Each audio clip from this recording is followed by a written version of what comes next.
Frozen shoulder అంటే మన భుజం యొక్క కీలు ఏదైతే ఉందో ఇది 3 ఎముకల సమూహము. ఒకటి స్కాపులా బోన్ అంటాము, 2 హ్యూమరస్ బోన్ అంటాము. ఈ బాల్ అండ్ సాకెట్ జాయింట్ ఇది 365 డిగ్రీస్ మూమెంట్ వచ్చే ఒక major joint and most active joint in the body. So ఈ జాయింట్కు మనకు చూడండి, చుట్టూ ఈ బాల్ సాకెట్ జాయింట్లో చుట్టూ కండరాల పొరలు ఉంటాయి. దానికి చుట్టూ ఒక క్యాప్సుల్ లాంటిది చూడండి, ఈ మజిల్స్తో కూడిన క్యాప్సుల్ అని ఉంటుంది. ఈ క్యాప్సుల్లో మనకు లూబ్రికేటింగ్ ఫ్లూయిడ్ ఉంటుంది, దాన్ని మనం సైనోయిల్ ఫ్లూయిడ్ అంటాం.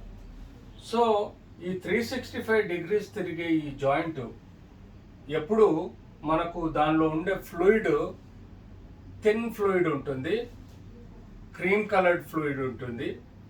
ఈ ఫ్లూయిడ్ ఎప్పుడైతే మనకు థిన్గా ఉంటుందో అది జాయింట్ని శుభ్రంగా 360 డిగ్రీస్లో తిరగడానికి ఆస్కారం ఉంటుంది. సో కొన్ని కారణాలు, ఒకటి కామన్గా మేము చూసేది ఫ్రోజన్ షోల్డరు. అది ఫ్రోజన్ షోల్డర్ని సింపుల్గా పదాల్లో చెప్పుకుంటే స్టిఫ్నెస్ ఆఫ్ ద షోల్డర్ అంటాం.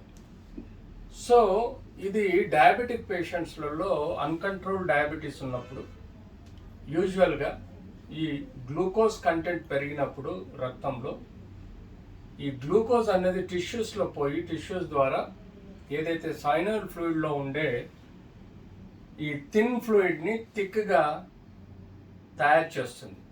ఆ థిక్గా తయారు చేయటం వల్ల ఈ జాయింట్ మూమెంట్కు కొంత రిస్ట్రిక్షన్స్ తయారవుతాయి. అంటే కీలు ఆడియటం వల్ల నొప్పి వస్తుంది.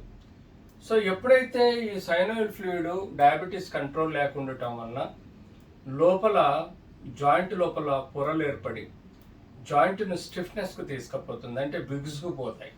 దాన్నే మనం stiffness of the shoulder or the frozen shoulder అంటాం. సో కామన్గా మనం ఏం చూస్తామంటే అబ్డక్షన్, ఈ మూమెంట్ చాలా పెయిన్ఫుల్గా ఉంటుంది ఆడవాళ్ళలో కానీ మగవాళ్ళల్లో.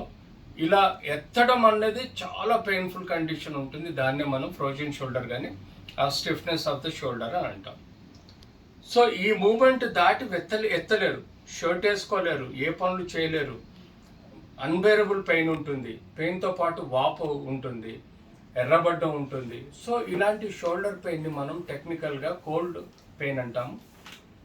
సో డయాబెటిక్లో అన్కంట్రోల్డ్ డయాబెటీస్ వలన ఫ్లూయిడ్ థిక్ అయిపోయి స్టిఫ్నెస్ రావడం, ట్రమాటిక్ అంటే ట్రివియల్ ఇంజురీస్, మనం షోల్డర్కి ఏమైనా ట్రివియల్ ఇంజురీస్ అంటే చిన్న దెబ్బలు కానీ ఆ మేజర్ ఇంజురీస్ జరిగినప్పుడు తద్వారా జాయింట్ లోపల బ్లీడ్ అవ్వడం, లేకపోతే పొరలు దెబ్బలు తినడం, క్యాప్సుల్ దెబ్బలు తినడం, తద్వారా కూడా మనకు frozen shoulder or stiffness of the shoulder అనే సమస్య ఏర్పడుతుంది.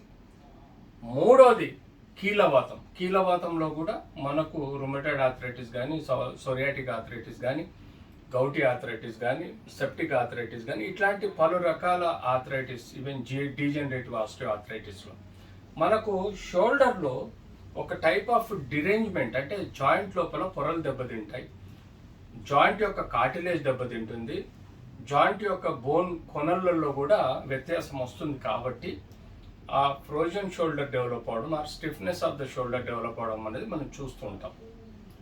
నాలుగోది ఈ బోన్ జాయింట్ చుట్టూ ఎక్కడైనా బోన్ ట్యూమర్స్ ఉన్నాయనుకోండి, ఫర్ ఎగ్జాంపుల్ బినైన్ ట్యూమర్స్ వస్తాయి, క్యాన్సరస్ ట్యూమర్స్ వస్తాయి, తద్వారా కూడా రియాక్షన్ అన్నది ఈ జాయింట్ మీద పడుతుంది. కాబట్టి ఈ ఫ్రోజన్ షోల్డర్ కానీ స్టిఫ్నెస్ ఆఫ్ ద జాయింట్ కానీ వస్తుంది.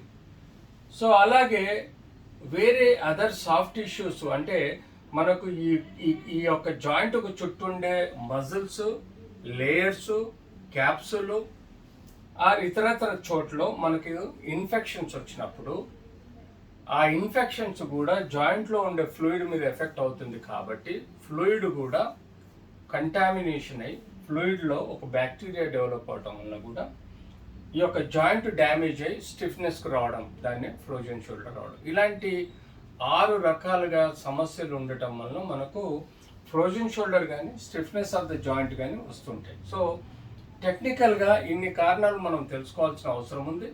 టెక్నికల్గా రేడియోలాజికల్గా మనకు పెద్దగా ఎక్స్రేలో కనబడకపోయినా ఇది ఎంఆర్ఐలో మనకు దీని లోపలి ఫ్లూయిడ్ రిజిడిటీ ఆ ఫ్లూయిడ్ క్వాలిటీని చూసుకోవడం, అంతేకాకుండా జాయింట్ లోపల అతుకులు రావడం, పొరలు అతుకుపోవడం, ఇలాంటి సమస్యలు మనకు కేవలం ఎంఆర్ఐలో కనబడుతుంది. క్లినికల్ డయాగ్నోసిస్ని బట్టి మూమెంట్ రిస్ట్రిక్ట్ అవ్వడం ఉంటుంది.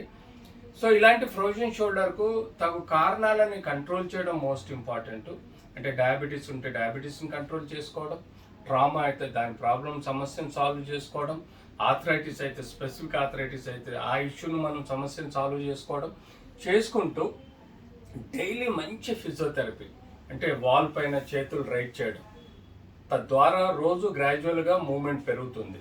లేకపోతే షోల్డర్ వీల్ ఎక్సర్సైజ్ చేయడం, తిప్పడం, లేకపోతే షోల్డర్స్ మూమెంట్ చేయడం, ఇలాంటి ఎక్సర్సైజెస్ వీలైనంత వరకు ఫిజియోథెరపిస్ట్తో చేయించుకుంటే డెఫినెట్లీ మీకు రిలీఫ్ వస్తుంది.